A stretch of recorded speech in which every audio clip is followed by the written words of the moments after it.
Lucas Kapitulo 9. Usa ka higayon ni ana, nagampo si Jesus nga nag-inusara, samtang diha lamang sa duol ang iyang mga tinunan.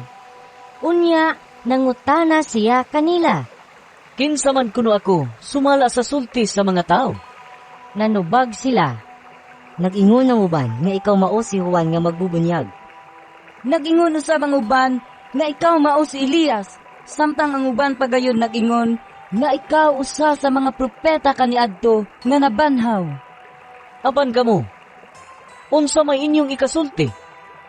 Kinsa man ako? Nangutana siya kanila. Mitubag si Pedro. Ikaw mao ang Mesiyas nga pinadala sa Dios.